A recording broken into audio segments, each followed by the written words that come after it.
हाय बच्चों, ideal gas के pressure temperature के लॉ में आइए आगे बढ़ते हैं। That is called the Gay-Lussac's law.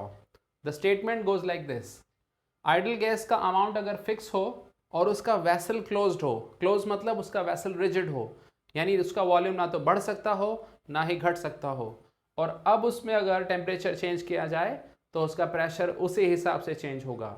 इसको सिंपल सेंटेंस में कहें, for a fixed amount of ideal gas in a rigid or closed vessel, the pressure is directly proportional to its absolute temperature। यानी degree Celsius नहीं, kelvin वाला temperature. Mathematical resolution देखिए, P is directly proportional to T, सबसे पहली बात। दूसरा, T को वहां डिवाइड कर दीजिए, you will get P upon T is a constant because it is proportional. Calculation purpose के लिए काम आएगा, P1 upon T1 is equal to P2 upon T2, या P by T initial is equal to P by T final. आप ये चीज changes में express करेंगे तो you will get P upon T is equal to delta P upon delta T, यानी pressure upon temperature, ये होगा change in pressure upon change in temperature. तो ये भी हमें कभी काम आ सकता है। और फाइनली लॉग का relation, if you take the log of this you will get ln P minus ln T is equal to a new constant. अब ग्राफ देखिए, P और T डायरेक्टली प्रोपोर्शनल है तो graph will be passing through origin, it will be straight line. P upon T constant है तो वो change नहीं होगा, T कितना भी चेंज किया जाए, right, it will be constant. और ln P minus ln T, अगर इस कांस्टेंट की वैल्यू ऐसी है कि इसका इंटरसेप्ट जीरो नहीं है तो graph will look like this. लेकिन एक बात कॉमन है, इसका जो स्लोप होगा that is 1, that is it is going through 45 degree line. So this is the mathematical and statement of Gay-Lussac's law. अब रीजन की बात करेंगे। अगर हम गैस को गर्म करते हैं और वॉल्यूम चेंज नहीं होने देते तो उसका प्रेशर क्यों बढ़ता है? तो जरा ध्यान से देखिए, गैस के मॉलिक्यूल के अंदर काइनेटिक एनर्जी हम बढ़ा देते हैं गर्म करने से, तो उसके मोमेंटम पर भी असर पड़ता होगा। यानी अब अगर मॉलिक्यूल दीवार से टकराता होगा तो श्योरली उसका कोलिजन बहुत अच्छा होता होगा। और दूसरी बात, क्योंकि मॉलिक्यूल अब तेज चल रहा है तो अब वो ज़्यादा टकराएगा, तो यहाँ प्रेशर दो कारणों से बढ़ा। पहला, हर कोलिजन में मोमेंटम ट्रांसफर बेटर हो गया है, और दूसरा, अब वो ज़्यादा टक्करें कर पा रहा है। तो अगर ठंडी गैस है तो कम कोलिजन है और हल्के कोलिजन्स हैं, और अगर गर्म गैस है तो कोलिजन ज़्यादा हैं और इफेक्टिव हैं। That's how pressure increases when you heat. अब बारी क्वेश्चंस की, तो सबसे पहले ग्राफिकल लेंगे।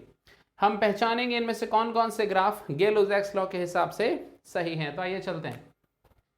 P स्क्वायर अपॉन T, हम ये जानते हैं P is directly proportional to T, तो इवेंचुअली ये ग्राफ T स्क्वायर का ही हुआ। सो डेफिनेटली ये चीज ठीक है, राइट।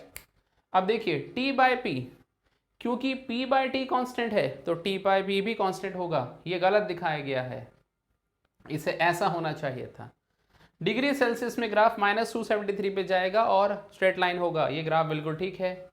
अब देखिए P square by T cube, आप न्यूमरेटर के P स्क्वायर को T स्क्वायर रख सकते हो, तो it is T versus T, तो it should be like this, ये भी गलत है। और आखिरी है PT वर्सेस T, आप P को T रख सकते हो तो you will gate T square upon T, ये लुक्स लाइक ए पैराबोला। तो इस तरह की मैथमेटिकल वैरायटी ग्राफ्स में डाली जा सकती है। So you can have more variety in your imaginations. Now let's come to numerical part. एक सैंपल है आइडियल गैस का जो 27 डिग्री सेल्सियस टेम्परेचर पर 76 टॉर, इसे चेंज कर देते हैं, इसे कर देते हैं 760 टॉर। एक आइडियल गैस का सैंपल है जो 27 डिग्री सेल्सियस पर 760 टॉर का प्रेशर क्रिएट कर रहा है, और हम उसे कितना गर्म करें ताकि उसका प्रेशर 1.1 हो जाए। तो एक चीज गौर करने की है, एक तो टेम्परेचर डिग्री सेल्सियस में दिया तो पहले इसे केल्विन में चेंज कर लेंगे ताकि कैलकुलेशन आसान हो। तो लो जी, ये हो गया 300 केल्विन, दिस इज डन। अब देखिए ये टॉर में है, ये एटमॉस्फेयर में है, तो इसमें ज़्यादा आसान होगा अगर हम इसे एटमॉस्फेयर में चेंज कर लें। सो दिस इज 1 atm, यानी इनिशियल प्रेशर है 1 atm, इनिशियल टेम्परेचर है 300, तो this is P1 upon T1। अब फाइनल देखिए, फाइनल प्रेशर है 1.1, फाइनल टेम्परेचर हमें नहीं पता तो T2 मान लेते हैं। So if you cross multiply this तो T2 is coming out to be 330 kelvin, यानी कितना चेंज किया हमने, 30 केल्विन। अब आप ये 30 डिग्री यहाँ भी जोड़ सकते हैं, यू कैन से it is 57 degree Celsius, right.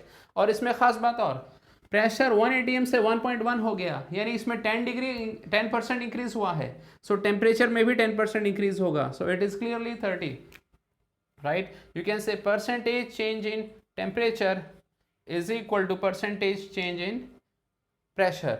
सो अगर ये 10% है तो ये भी 10% होगा, तो 300 का 10% 30 केल्विन होता है, right. So this is mathematical variety. अब आइए आखिरी सवाल लेते हैं. What is the percentage change in pressure if the temperature is increase from -23 to +27. ये दोनों ही डिग्री सेल्सियस में है, तो सबसे पहले हमें इसको केल्विन में चेंज करना होगा. -23 हो जाएगा 250 kelvin, so this is T1, और 27 हो जाएगा 300 केल्विन. तो आप ज़रा देखिए कितना इंक्रीज हुआ है, दिस इज 50 केल्विन इंक्रीज. अब जितना परसेंटेज चेंज टेम्परेचर में आया होगा और उतना ही परसेंटेज चेंज प्रेशर में आएगा. क्यों? क्योंकि delta P upon P is equal to delta T upon T. So let's come.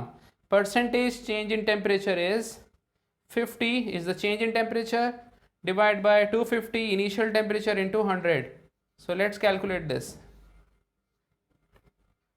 So this comes out to be 20%. यानी टेम्परेचर 20% चेंज किया गया है, so surely प्रेशर भी 20% चेंज हुआ होगा. So that's amazing Gay-Lussac's law.